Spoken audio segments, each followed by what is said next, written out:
This lock works really good.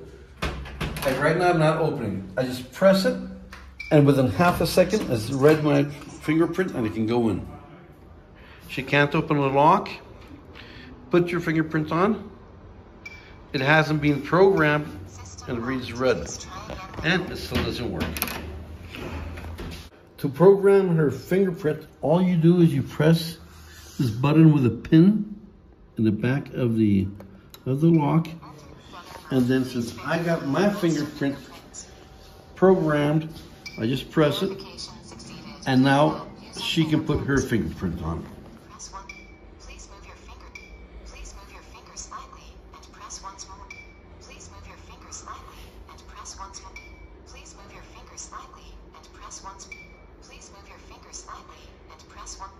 User fingerprint. Fingerprint added. Okay, now she can open the door. And the lock opens.